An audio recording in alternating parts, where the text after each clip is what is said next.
Hi everyone, it's Raina. So this video is for those people who have their sun rising or both in the sign of Leo.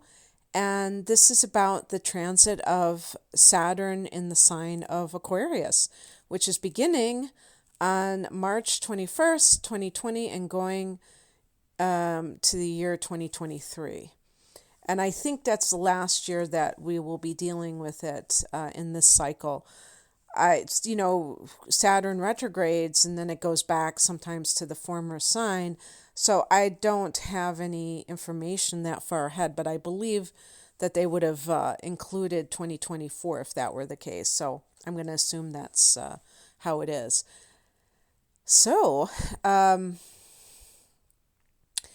for you, Leo, Aquarius is your opposite house, the seventh house. And before I continue, it goes without saying, but I'm going to say it anyway. This is general.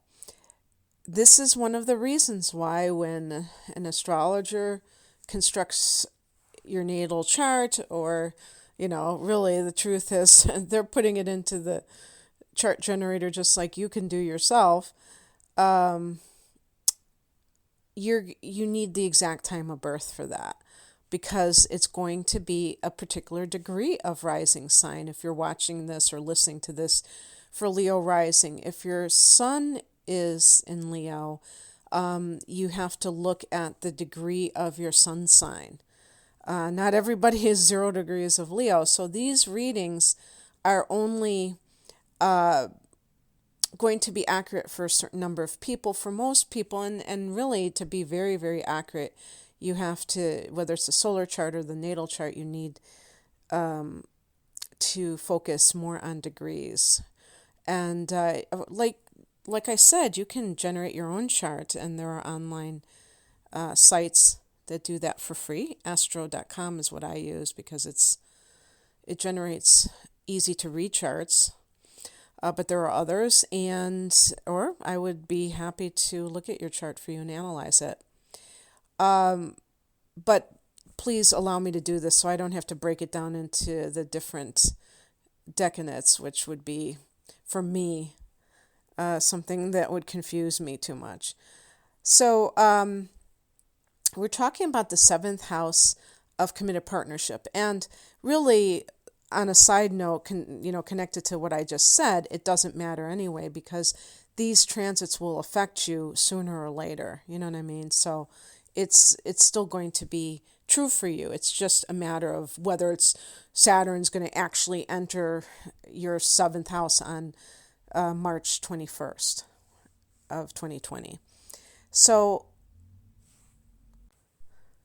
the seventh house is the house of committed partnership. It's the house of marriage, so committed partnership, but also other types of partnership, even business partnership, one-on-one relationships, so anything in that, close relationships, we would say.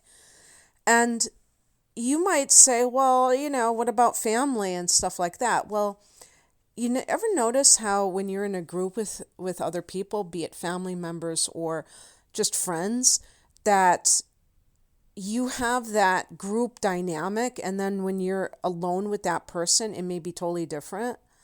And that is important to note, because so many times we are assuming that everything is the same when it's not. I find it like kind of creepy and weird when I'm dealing with somebody in a group, and then when I'm alone with them, it's almost like they're a different person. I don't know. I don't know what happens there. I try to be the same no matter what, but it's just people in combination tend to change things up a bit. So when, the relationships you have with individuals is significant, because when you're in a group situation, you can kind of, it's almost like a lot can be excused. But it's more intimate, obviously, when you're one-on-one. So that can bring things under scrutiny more quickly.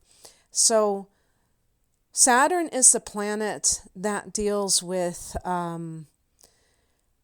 sometimes restrictions and delays and challenges like that it forces you to work on something. It forces you to get your act together in some way, and it can restrict you. It's not, it's kind of like the strict parent and the spoiled child who thinks that the parent is being mean to them because they are not getting what they want, right? Immediate, instant gratification. When in fact, it can be that the parent is trying to create more discipline within the child so that the child can function more efficiently and actually in the long run be happier. And the parent is wise enough to know that instant gratification isn't going to cut it. So it's like being a wise teacher in a sense, when it's done correctly. Now, in your house of partnership, this can show up in so many different ways. It can be a time when Leo, now this is an interesting thing because Leo rules the fifth house of love, pleasure, creativity. And when I say love, we could talk about general love, but we can also talk about the initial infatuation and things like that. And the fifth house, I should say too, is about recreational sex. So sex for pleasure. And it's funny though, I was going to say, but sex for reproduction, because the fifth house is also conceiving children. So that's a good one. I don't know. I mean, I'm assuming yes, because it is about conceiving children. But in any case, maybe that's the thing you have to, keep in mind when you're trying to have fun, that there are consequences sometimes, in that regard at least.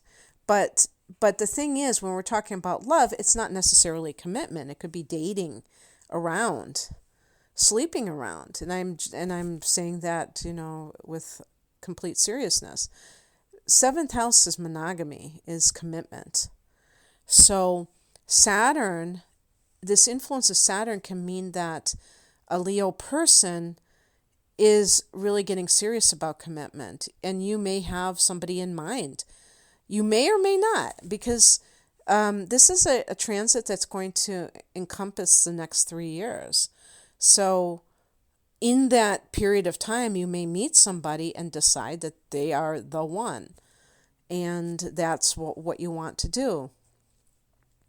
In the case of somebody who's already in a relationship, this can show up as strain in the relationship. Not to say, again, this is not a pronouncement that is 100% accurate. I read once, it said about Saturn transiting the seventh house, when somebody does have a relationship, that if it is on shaky ground already, it could, the Saturn transit could spell the end to that relationship. But it can also stabilize a relationship that is basically sound, that it can shore it up. And this is because Saturn is about foundation. Now, if something is a shaky relationship and it's not working, ending that type of relationship is actually a blessing. It may be hard to see it, but it really is. And because of this, people sometimes become scared because they're looking at love as their anchor. And Saturn looks like an anchor. The symbol for Saturn looks like an anchor. Saturn can help a person who is in a relationship that is basically okay but is going through a rough patch, perhaps, to make this thing work. But the problem is that if a relationship isn't working and you're clinging to it, and now that I've said cling, If you're a Leo, if you're Sun in Leo and you have some Cancer inner planets, like specifically like Venus and or Mars, and if your moon sign is in Taurus or Cancer or Pisces, or there are certain signs that are Libra, you may be more likely to feel that sense of wanting to keep it because you have a strong identity with being in a relationship. And this is problematic because it may be sucking you dry energetically. So you have to be very careful about what it is that you clamor for. And don't be the kind of person who just simply is afraid of being alone. Saturn in the 7th house, though, can make it so that you have a desire to be alone. Now, I was reading something about that, and they were saying be careful that you might be kind of maybe pushing things away. But I think if it's like being hungry.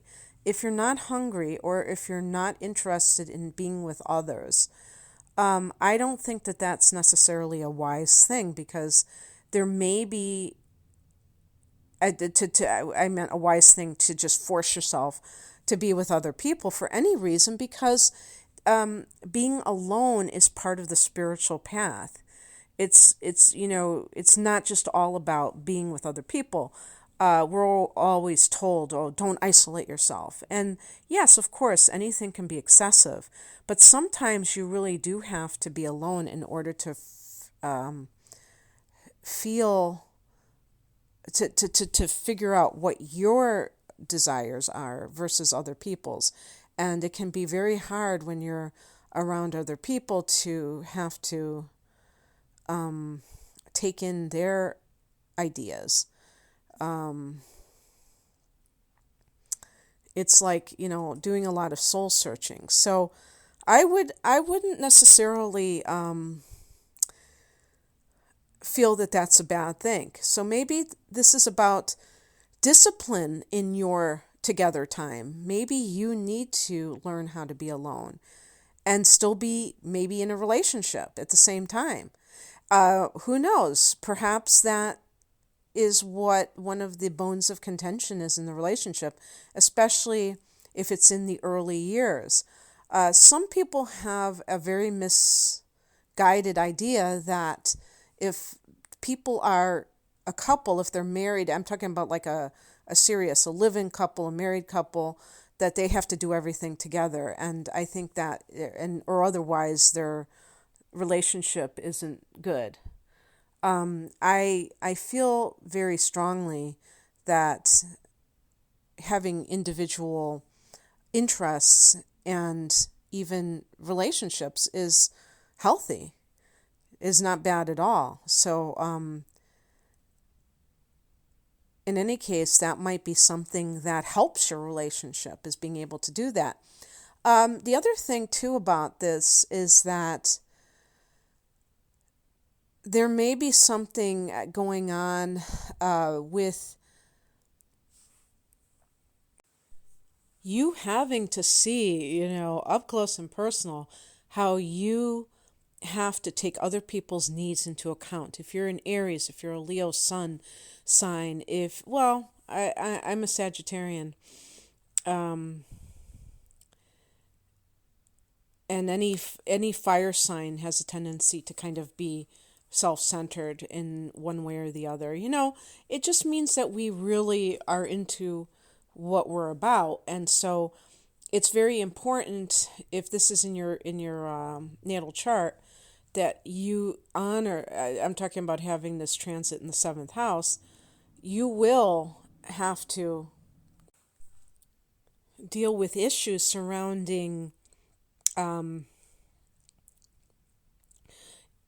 learning how to work, play nice with others, but actually, it's a one-on-one relationship. So, for instance, Perhaps your partner is making more demands of you, that you spend more time. Maybe you're a workaholic. A lot of Leo types of people can be workaholics. And so you have to, uh, not be so self-absorbed, that you can't see that the relationship needs tending to. And that could be one way that it manifests, is that you have to make adjustments. And because Saturn is about foundations, maybe you have to have a date night. Maybe you have to say, we're going to have nookie every Saturday night, or something that bonds you, keeps that relationship alive. If you have a tendency, if you have been taking it for granted, not maliciously, just because other things have been going on. But it's not about saving the relationship at any costs. We're talking about viability here, and Saturn assesses things on that level of, is this relationship something that has true value for both people? Has it past its prime? Is it past its prime? Are they holding on to it and it's on life support? And it makes sense. I keep saying, the other thing too is, you may want to go into business with somebody, and or it happens that way, that an opportunity arises, and that kind of helps you to achieve your goals. Saturn wants you to achieve your goals,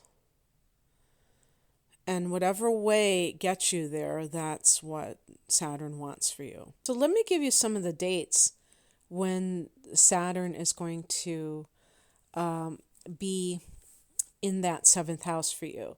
So Saturn goes into Aquarius on March 21st, 2020, and then it goes retrograde. And this is going to be May 11th. And actually, in that, how long is that? Less than 2 months, I guess. It only gets up to 1 degree of Aquarius. So you can see that Saturn has already slowed down in this process, and so it's not advancing very rapidly. Only gets to 1 degree, goes retrograde in May, and then July 2nd dips back into Capricorn. So for you, that's the 6th house. If there is some kind of a partnership proposal, that may be kind of like being worked out. The 6th house can be your workplace.